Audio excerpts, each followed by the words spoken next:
আমি নির্বাচনে দাঁড়িয়েছি তার আরেকটি কারণ হচ্ছে জায়েদ খান। জায়েদ খানই আমাকে বলেছে যে তুমি এবার নির্বাচন করো। আমি কিন্তু জায়েদ খানের পারমিশন নিয়েই কিন্তু নির্বাচনে এবার অংশগ্রহণ করেছি। আর জায়েদ খানের আরেকজন আছে তো জানেনই, জায়েদ খানের ছোট ভাই জয় চৌধুরী। তো জয় চৌধুরীকে সম্পূর্ণভাবে মেন্টালিভাবে সে সাপোর্ট দিচ্ছে জায়েদ খান। জায়েদ খানের দোয়াতেই সে আজকে অনেক কিছু শিখেছে জয় চৌধুরী জায়েদ খানের সাথে চলে। সো আলহামদুলিল্লাহ, জায়েদ নেই, আমরা আরেকটি কি বলে যে জায়েদ খানকে দেখতে পাবো। আমি মানে খুবই প্রতিবাদী একটা মানুষ। আমি যেখানে অন্যায়কে অন্যায় বলি, যেখানে ভালোকে ভালো বলি। আমার এখানে কোনো মুখের মধ্যে তালা লাগিয়ে আমি কখনো কথা বলি না। সো যেটা রাইট সেটাকে আমি রাইটই বলবো। আর আমাদের সমিতির যে ক্ষমতা আছে সেই ক্ষমতাতে যদি থাকে কারো হেল্প করার, সেটা আমরা কেন করব না? তো সমিতির ফান্ডে যদি থাকে অবশ্যই সেটা করতেই হবে। শিল্পী সমিতির নির্বাচনে অনেকেই বলে, আজ যেমন আমার পারিবারিক থেকে বলে নির্বাচনে যাওয়ার দরকার নেই, কারণ তুমি শিল্পী, সবার ভালোবাসায় আছো। নির্বাচনে যখনই তুমি যাবে তখনই তোমার প্রতিদ্বন্দ্বী দাঁড়িয়ে যাবে, তখনই সবাই তোমাকে শত্রু মনে করবে, এটা কেরিয়ারের জন্য একটা এফেক্ট পড়তে পারে। কিন্তু আমার কাছে মনে হয় কি, এটা তো জাতীয় নির্বাচন না। আমরা কিন্তু জাতীয় নির্বাচন করছি না, আমরা শিল্পীরাই নির্বাচন করছি। এখানে আমরা শিল্পীদেরই বন্ধু। সো আমার যদি কেরিয়ারে আমার যদি গ্ল্যামার থাকে, আমার কাজের যোগ্যতা থাকে, আমার মনে হয় আমার ডিরেক্টর অবশ্যই আমাকে কাস্ট করবে, তার গল্পের প্রয়োজন আমাকে কাস্ট করবে। এখানে আমি মনে করি না কেউ আমার প্রতিদ্বন্দ্বী হতে পারে। কালার এক্সপার্ট এবং ডার্ক স্যাপ সমৃদ্ধ অরিক্স অ্যাডভান্স ডিটারজেন্ট পাউডার, আপনার লন্ড্রি এক্সপার্ট।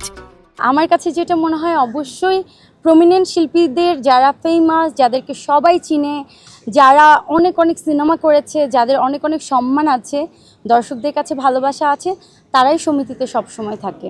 বিগত দিনে অনেক বড় সুপারস্টাররা, রাজ্জাক আঙ্কেল থেকে শুরু করে অনেক বড় সুপারস্টাররা এই সমিতিতে ছিল। বাংলাদেশ চলচ্চিত্র শিল্পী সমিতি রাজ্জাক আঙ্কেলের হাত দিয়ে হয়েছে। তো শিল্পী সমিতির যারা ভোটার ছিল তারা অবশ্যই সম্মানী। আমার কাছে মনে হয় যারা সম্মানী তাদেরই দাঁড়ানো উচিত, কারণ আমরা এমন কোনো প্রার্থী দাঁড়াবো না যেটা খুবই হাস্যকর হয়, যেটা সমিতির মান সম্মান নষ্ট হয়। বা আমি এবারও দেখেছি অনেকে দাঁড়িয়েছে যাদেরকে আমরা চিনিও না, তো অনেকেই নির্বাচনে দাঁড়িয়েছে। সো আমি তো একজন প্রার্থী, আমি কাউকে ছোট করে কথা বলতেও চাই না। আমি চাই আমার যারা ভোটাররা আছে তারা নিজের বিবেক দিয়ে যাকে যোগ্য মনে করবেন তাকে আপনারা ভোট দিবেন। অনেক শিল্পীরা বাংলাদেশে নেই, অনেক শিল্পীরাই দেশের বাইরে চলে গেছে। যেমন শাবনূর আপু তো অনেক দিন ধরেই বিদেশে থাকে, মৌসুমী আপুও নাই, বিদেশে আছে। তারপর হচ্ছে আমাদের জায়েদ খান এখন দেশের বাইরে, ডিপজল ভাইও নাই।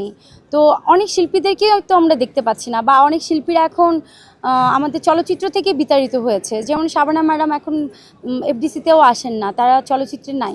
তো এইভাবে যদি চলচ্চিত্রে শিল্পী সংকট হয়ে যায়, শিল্পীরা যদি চলচ্চিত্র থেকে বিদায় হয়, তাহলে তো আমাদের চলচ্চিত্রটা একদম হারিয়ে যাবে, আমাদের শিল্পী সংকটই হারিয়ে যাবে। মানে শিল্পী সংকটে আমাদের ইন্ডাস্ট্রিটাই নষ্ট হয়ে যাবে। তো এই জন্য আমাদের শিল্পী সমিতি, জয় চৌধুরী আমার বন্ধু, জয় চৌধুরী বলেছে যে বন্ধু, তোমরা যদি একের পর এক সবাই নিজেকে আড়াল করে নাও তাহলে তো আমরা কাউকে খুঁজে পাবো না। তো নায়িকারা হচ্ছে একটা প্যানেলে অলংকার। তো জয়ের রিকোয়েস্টে আমি এবার নির্বাচনে দাঁড়িয়েছি। তো আশা করছি, আমাদের প্যানেলটা কিন্তু খুবই সুন্দর করে সাজানো হয়েছে। হ্যাঁ, আমাদের প্যানেলে নায়িকা ববি আছে, রোজিনা ম্যাডাম আছে, উনি অনেক ফেমাস একজন মানে নায়িকা, চিত্রনায়িকা। আমার খুবই মানে কি বলবো, আমি ওনার অনেক বড় ফ্যান। রোজিনা ম্যাডাম আছে, তারপর হচ্ছে পলি আপু আছে, তারপর নায়িকা জলি আছে, আমি আছি। তো আমাদের প্যানেলটা কিন্তু খুব সুন্দর নায়িকাদের দিয়ে সাজানো।